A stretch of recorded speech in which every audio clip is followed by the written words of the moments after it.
Buenas noches, mis hermanos y hermanas, que el Señor les bendiga. Gracias damos al Señor una vez más por su misericordia y su bondad. En esta tarde quiero comenzar haciéndole una pregunta. Quiero que pueda pensar en un lugar especialmente hermoso y grandioso. Yo sé que los más espirituales van a pensar en el cielo, en la presencia. Sí, también es válido. Pero puede ser algo terrenal también. Algo que usted considera hermoso y grandioso. Dentro de las cosas que a lo mejor nosotros podemos considerar hermosa o grandiosa, yo leía y llegaba a las 7 maravillas del mundo. No sé si ha oído hablar de ellas. Y dentro de las 7 maravillas del mundo actual está el Coliseo Romano, que es un monumento espectacular. Machu Picchu, no sé si alguno ha tenido la bendición de ir. Si bien es un lugar como bien místico, es bien hermoso también por lo demás. Y la Gran Muralla China, y así, entre otros. Y cuando nosotros a lo mejor pensamos en un lugar hermoso y grandioso, lo primero que viene a nuestra mente quizás son estos paisajes maravillosos que el Señor nos permite tener en nuestro país. Hay lugares que uno dice, y esto estaba aquí. No sé si ha ido a lugares y uno dice, oh, y había esto. Hace un tiempo atrás tuvimos la bendición con mi familia de ir a acampar al Valle del Elqui. Y es una cosa así súper como que escondida entre medio de todas las montañas. Yo decía, y esto estaba aquí. Jamás pensé que podía haber tan magnitud de cosas ahí. Ríos y de todo. Así, era una ciudad completa entre medio de las montañas. Y algo muy, muy lindo. Y así a lo mejor usted ha tenido la oportunidad de conocer distintos lugares que tenemos muy cerca. O sea, es cosa de abrir la ventana, mirar la cordillera y algo hermoso que el Señor nos entrega diariamente. Tenemos esa bendición como país. Y curiosamente, la Real Academia Española define como un lugar hermoso y grandioso a la palabra templo. La palabra templo es definida en la Real Academia Española como un lugar, una de sus definiciones, como un lugar hermoso y grandioso. Mire qué lindo. Y esto me llevó a estudiar sobre los templos y cómo comenzó todo esto de los templos. Y comienza en el Antiguo Testamento, en el libro de Éxodo 25, y quiero que vayamos a Éxodo 25, capítulo 25, versículo 8.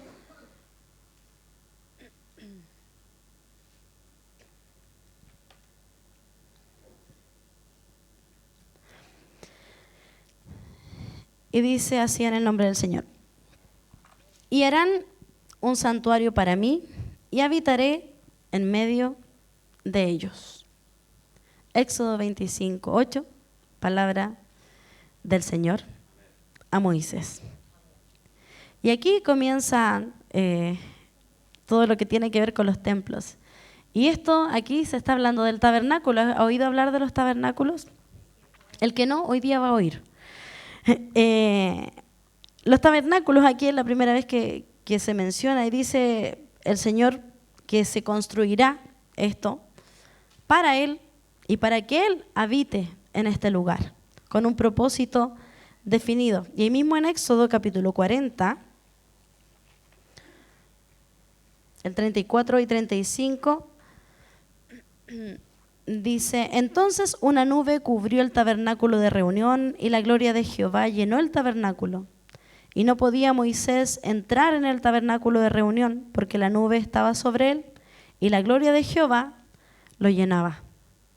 Aquí habla de esa presencia permanente. O sea, había un propósito de que existiera este lugar. Había un propósito de que existiera un tabernáculo y el propósito era la presencia del Señor. Un lugar donde sería un territorio apartado para Dios y donde habitaría ahí la presencia permanente del Señor. Pero curiosamente el tabernáculo era una estructura portátil, una estructura removible, que donde iba el pueblo se construía era como una especie de carpa, no sé si ha ido así un matrimonio, a veces que hay como carpitas que se arman. Era algo, a lo mejor uno ve la fotografía, uno dice, no creo que lo hayan armado en un ratito nomás. No, igual debe haber tomado su tiempo, pero era algo removible. Y si bien fue diseñado por Moisés, esto fue diseñado netamente con las instrucciones que el Señor le dio a Moisés. No fue que a Moisés se le ocurrió, un día despertó, tengo ganas de hacer un tabernáculo. No, el Señor le dijo cómo debía ser el lugar que Dios quería para sí. Y servía como un lugar de adoración y sacrificio para el pueblo de Israel. Pero lo curioso de este tabernáculo es que fue construido durante el periodo en que los israelitas vagaban en el desierto. Mire qué importante. Cuando yo leía esto yo decía, porque dice que simboliza un lugar seguro en medio de la incertidumbre. Eso simbolizaba este tabernáculo para el pueblo de Israel. Esa presencia de Dios en medio de aquellos, o de un momento y de mucho tiempo, no fue solamente un tiempo corto, sino que un tiempo largo de incertidumbre, donde no sabían su rumbo. Y esto fue lo primero que podemos relacionar como un templo, como ese lugar hermoso y grandioso que representaba la presencia del Señor, que habitaba la presencia del Señor.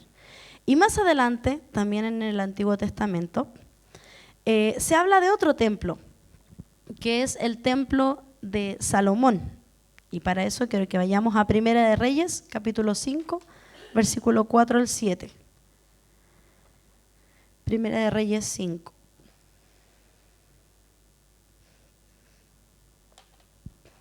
Como que me siento que voy hablando así rápido, pero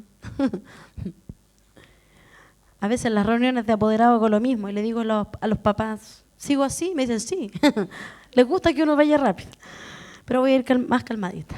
Pero Primera de Reyes 5, del 4 al 7, dice así: Ahora Jehová mi Dios me ha dado paz por todas partes, pues ni hay adversarios ni mal que temer. Yo, por tanto, he determinado ahora edificar casa al nombre de Jehová mi Dios, según lo que Jehová habló a David mi padre, diciendo: Tu hijo, a quien yo pondré en lugar tuyo en tu trono, él edificará casa a mi nombre. Manda pues ahora que me corten cedros del Líbano, y mis siervos estarán con los tuyos, y yo te daré por tus siervos el salario que tú dijeres, porque tú sabes bien que ninguno hay entre vosotros que sepa labrar madera como los sidonios. Cuando Hiram oyó las palabras de Salomón, se alegró en gran manera y dijo: Bendito sea hoy Jehová, que dio hijo sabio a David sobre este pueblo tan grande. Aquí comienza una nueva construcción. Ya no era este territorio removible, sino que se construiría un nuevo lugar de adoración para el Señor. Esta sería una estructura permanente, ya no andaría de un lugar para otro, ya no sería nosotros llevamos por poco la presencia del Señor. No, el Señor dijo: yo me voy a situar aquí, en Jerusalén. Aquí es donde yo voy a tener un lugar, donde ustedes vendrán a mí. Y si vemos en los versículos, si nos fijamos en los versículos que leíamos, habla de que serían con los mejores materiales, con los mejores albañiles, todo lo mejor, porque sería un lugar donde residiría la gloria de Dios, donde estaría permanentemente la gloria del Señor.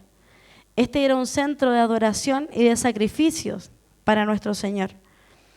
Y aquí es donde el Señor hizo un compromiso con Israel, también de habitar con ellos permanentemente, de estar ahí. Este es nuestro lugar, les dijo el Señor. Y esto también nosotros lo podemos simbolizar de una manera a lo mejor distinta a como era el tabernáculo. Decíamos que el tabernáculo simbolizaba un lugar seguro en medio de la incertidumbre, pero aquí había un lugar seguro en medio de la estabilidad. Mire cómo cambian las cosas. Aquí había estabilidad, había un territorio que era del pueblo de Israel. Y aquí el Señor decidió habitar. Pero ¿sabe qué pasó en medio de esta estabilidad? ¿Sabe lo que pasó con este templo? ¿Alguien sabe? Algunos me dicen que sí, otros no. Yo sé que en el fondo sabe. Este templo fue destruido. Este templo fue destruido. Y uno dice, ¿pero por qué si estaba todo tan bien? Iba todo tan perfecto. Y cuando nosotros leemos, cuando leemos todo lo que ocurrió antes de que este templo fuera destruido, hay varios por qué que podemos encontrar y que tiene que ver netamente con el comportamiento del pueblo de Dios. Con por qué pasó algo y sí hay un por qué. Y vamos a ir viendo esos por qué. ¿Por qué fue destruido el templo? Lo primero lo podemos confirmar en Romanos 6:23.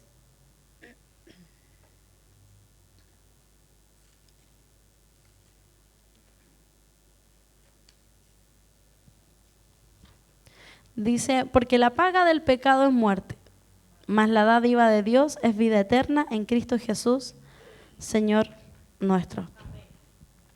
Uno de los primeros por qué de que haya sido destruido este templo fue producto de la idolatría y el pecado en que estaba inserto el pueblo. En medio de esa aparente estabilidad, uno dice, pero si lo tenían todo para estar bien. Pero dentro de toda esa aparente estabilidad, cayeron en idolatría. Y constantemente se menciona, si leemos el Antiguo Testamento, y el pueblo hizo lo malo delante del Señor. Eso es súper fuerte. Todas las veces que se dice, se cambiaba de rey, hizo lo malo ante el Señor. Adoraron otros dioses delante del Señor. Y esto fue uno de los motivos por el que este templo fue destruido. Y también otra razón, Proverbios 16:25.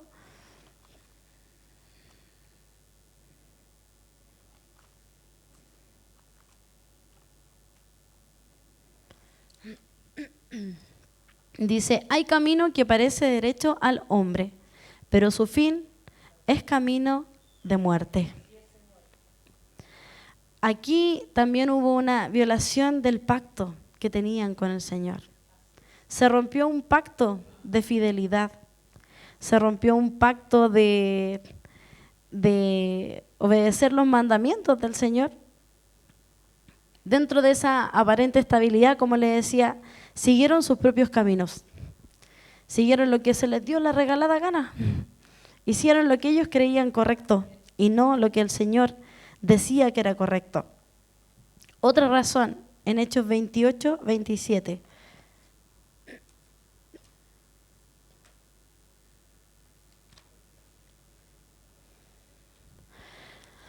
Dice, porque el corazón de este pueblo se ha engrosado, con los oídos oyeron pesadamente y sus ojos han cerrado, para que no vean con los ojos y oigan con los oídos y entiendan de corazón y se conviertan y yo los sane. Dice, porque el corazón se ha engrosado. O sea, no queremos entender. O este pueblo no quería entender. Estamos hablando de Israel, de veras. No quería entender. Endureció su corazón delante de las enseñanzas de los profetas, delante de sus líderes, delante de aquellos que le enseñaban y le decían, ¿sabes qué? Por ahí no va la cosa, por ahí no es. Delante de la palabra del Señor que era exhortada o delante de esas enseñanzas que le decían, ¿sabes qué? Esto es así y esto no es así. Tenían los mandamientos para ellos mismos, dictados por el mismo Dios, por voz de Dios. Pero aún así rechazaron esas enseñanzas. Ese es el tercer motivo por el que pudo ser destruido este templo. Y otro motivo que sí es muy importante, que lo confirma 2 Corintios 12.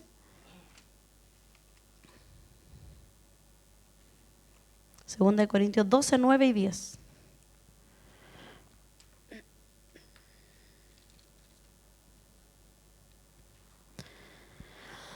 Dice, y me ha dicho, bástate mi gracia, porque mi poder se perfecciona en la debilidad. Por tanto, de buena gana me gloriaré más bien en mis debilidades, para que repose sobre mí el poder de Cristo. Por lo cual, por amor a Cristo, me gozo en las debilidades, en afrentas, en necesidades, en persecuciones, en angustias, porque cuando soy débil, entonces soy fuerte. Otro motivo, ¿por qué fue destruido este templo? Porque el Señor lo permitió. Porque si uno dice, pero si era la presencia de Dios mismo, podía haber lanzado fuego, podría haber hecho lo que quería el Señor. Podrían haber venido, o sea, sí, los sidonios eran, y podrían haber tocado y quedan derretidos en un segundo. Pero no fue así. El Señor lo permitió. ¿Por qué? Porque era parte de su juicio y de su disciplina. Era parte de lo que el Señor tenía preparado para su pueblo. Y uno dice, oh, que fome que pase eso. Pero ¿sabe qué? Esto también pasa con nosotros. Y si avanzamos un poco más al Nuevo Testamento, en 1 Corintios y un poquitito más atrás, 6, 19, 20,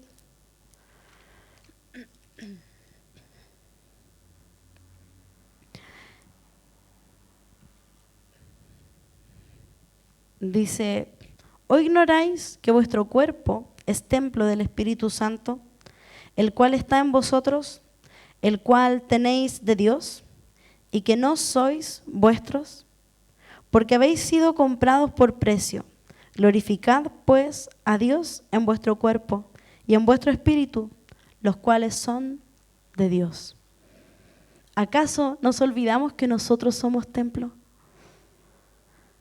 Vemos estas construcciones que si bien fueron diseñadas por nuestro Dios, construcciones hermosas, construcciones grandiosas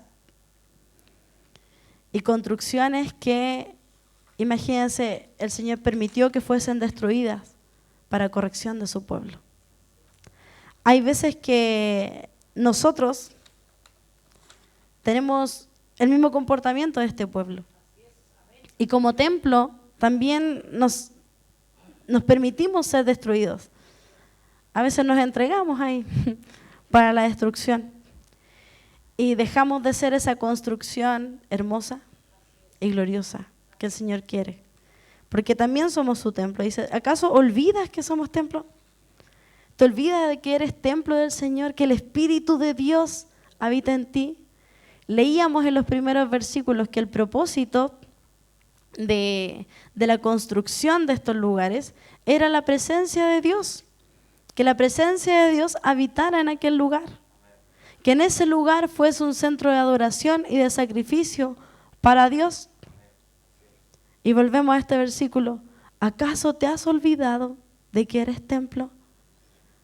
Que tú debes ser una construcción hermosa y gloriosa, que tú eres el lugar que el Señor ha escogido para habitar en Él. Mire qué hermoso cuando decimos, Señor, en realidad, yo, o sea, hay muchos más, hay mejores templos más encachados, Señor, más bonitos, pero tú me escogiste a mí y me recuerdas de que yo soy templo y que tú quieres habitar en mí. ¿Quieres que yo, mi ser, sea un lugar de sacrificio para ti? Un lugar de adoración para ti. Pero a veces pasa esto. Pasa de que somos destruidos por la idolatría. Somos destruidos por olvidar el pacto que hicimos con Dios. Por rechazar las enseñanzas de nuestro Dios. Y al Señor le parece necesario que seamos destruidos. El Señor dice, la única forma que tienes de volver a levantarte es que seas destruido. ¿Sabe que el Señor lo permite y uno dice, Señor, gracias? Señor, a lo mejor no había otra manera. A lo mejor no había otra manera. pero el Señor sabe que su pueblo lo necesita. El Señor sabe cuánto necesitamos ser restaurados. Y sabe que si seguimos leyendo, uno dice, qué fome que haya sido destruido el templo de Salomón. Qué fome que haya pasado esto, Señor. Pero ¿sabe qué? Ese templo fue restaurado. Hubo una restauración futura. Hubo un templo que fue construido nuevamente. Y eso también el Señor lo hace con nosotros. El Señor dice, sí, te equivocaste. La embarraste. No pudiste haberlo hecho peor. Pero yo sé que esa destrucción fue para juicio.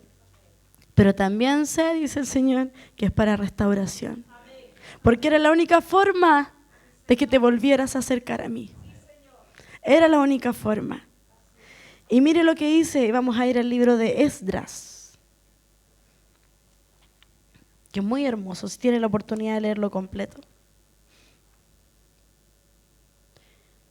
Libro de Esdras, capítulo 1, del versículo 1 al 4.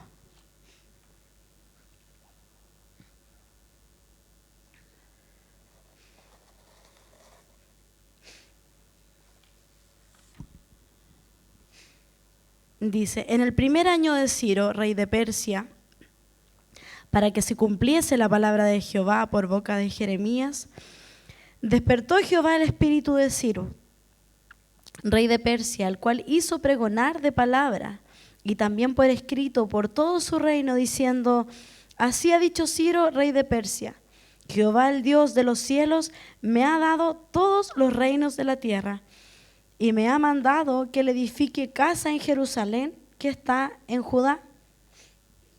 Quien haya entre vosotros de su pueblo, sea Dios con él, y suba a Jerusalén, que está en Judá, y edifique la casa a Jehová Dios de Israel. Él es el Dios, la cual está en Jerusalén. Y a todo el que haya quedado en cualquier lugar donde more, ayúdenle los hombres de su lugar con plata, oro, bienes y ganados, además de ofrendas voluntarias para la casa de Dios, la cual está en Jerusalén.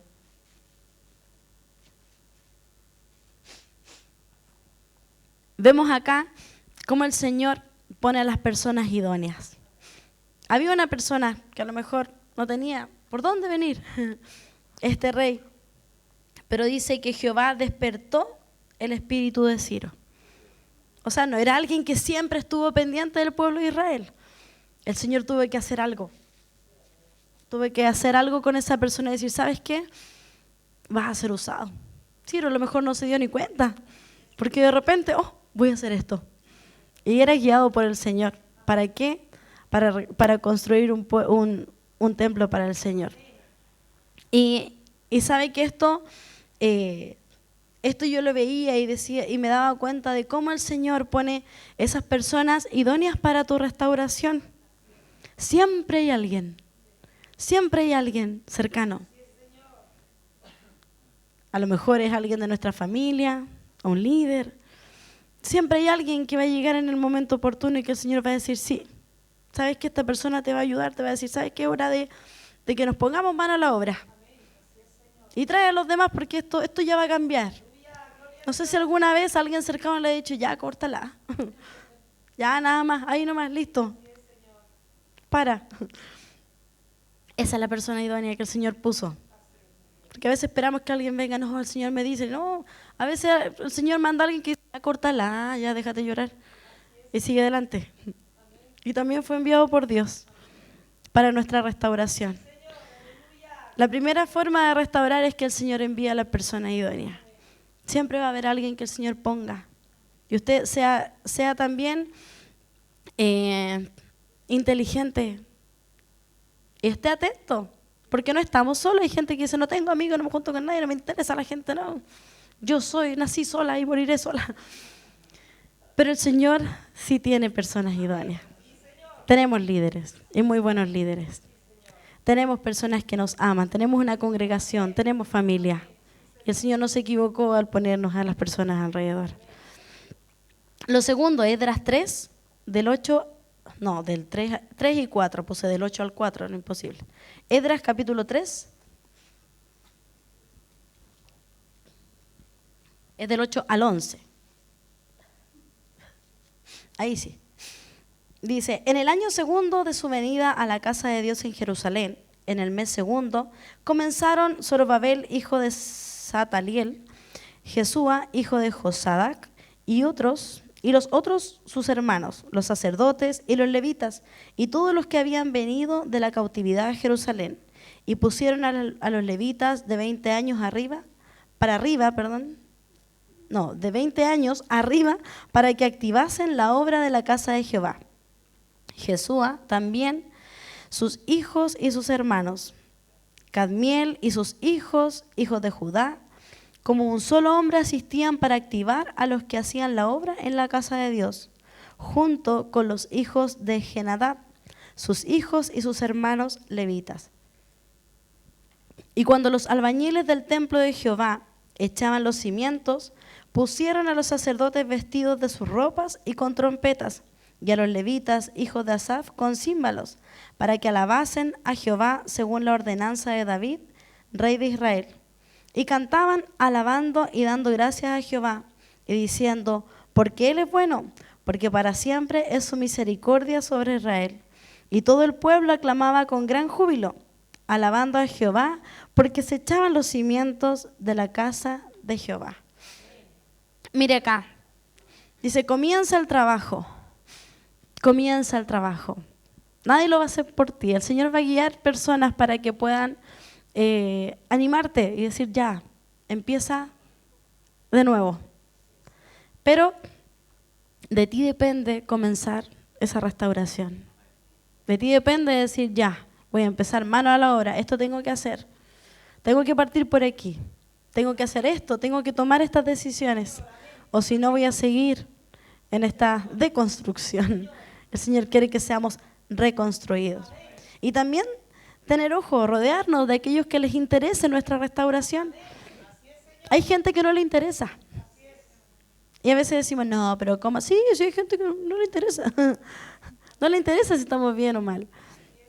Pero hay gente que sí. Hay gente que sí. Y el Señor las pone. Y el Señor nos rodea de ellas, con las que podemos también construir juntos.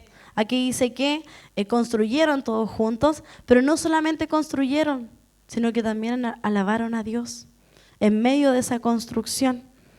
Rodémonos de esas personas que yo sé que van a orar por mí en medio de mi construcción. No me van a echar para abajo, que te está quedando feo, sino que van a orar por mí. Me van a ayudar, van a levantar nuestros brazos. Esas son las personas que el Señor también quiere que seamos inteligentes para rodearnos. Lo otro, en medio de esta construcción, capítulo 4, del 1 al 5.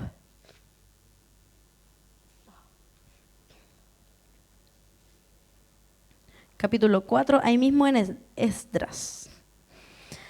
Dice, oyendo los enemigos de Judá y de Benjamín, que los venidos de la cautividad edificaban el templo de Jehová, Dios de Israel, vinieron a Zorobabel y a los jefes de casas paternas y les dijeron, edificaremos con vosotros, porque como vosotros buscamos a vuestro Dios, y a él ofrecemos sacrificio desde los días de Esar-Adón, rey de Asiria, que nos hizo venir aquí.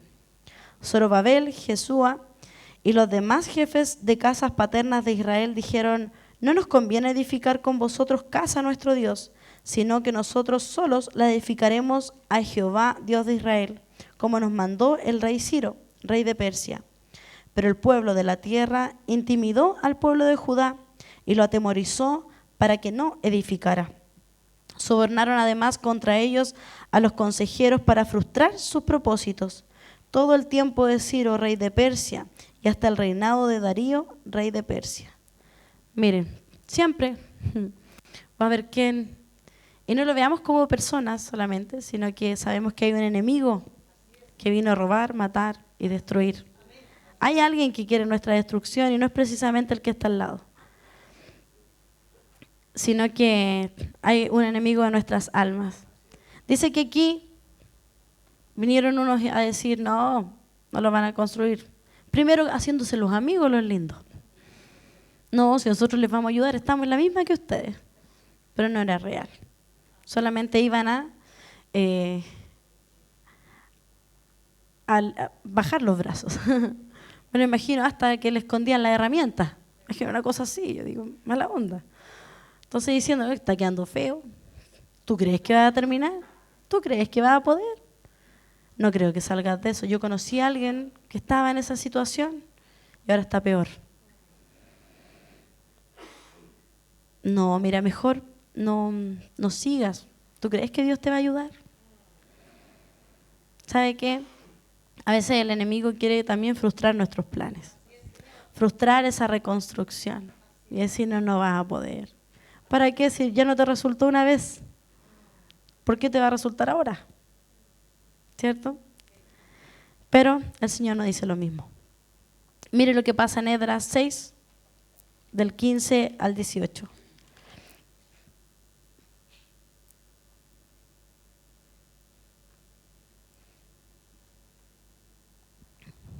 Dice así: esta casa fue terminada en el tercer día del mes de Adar, que era el 6º año del reinado del rey Darío.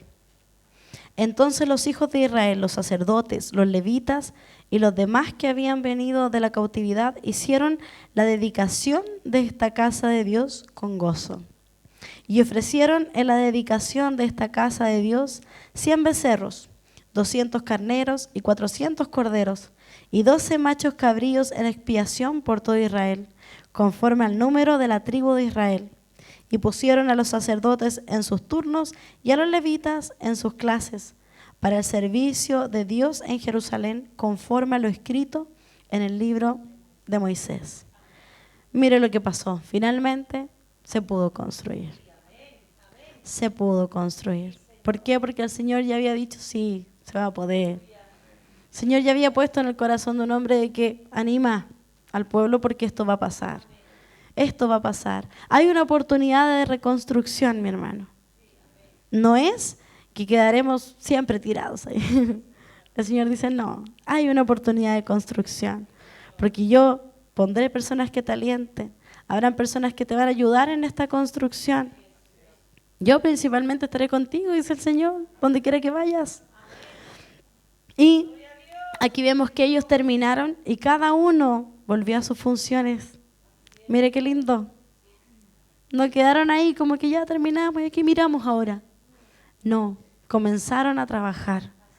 Si soy restaurado, comienzo a trabajar. ¿Por qué? Porque el ocio también nos daña. El ocio también nos deja paralizados. Dice que comenzaron a hacer lo que debían hacer. Y no solo eso, sino que celebraron y adoraron a Jehová. Hicieron un lugar para Dios y un lugar con Dios. Pudieron restaurar ese lugar hermoso y grandioso. Pudieron volver a tener ese lugar de la presencia del Señor en ellos. El Señor también puede hacer eso en nuestras vidas. Hacer de que nuestro templo sea un lugar hermoso y grandioso.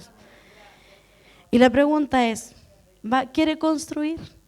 ¿Quiere reconstruir ese lugar hermoso y grandioso para el Señor? Donde habite la presencia del Señor. Cierra sus ojos y oramos a Dios. Bendito Señor, buen Padre.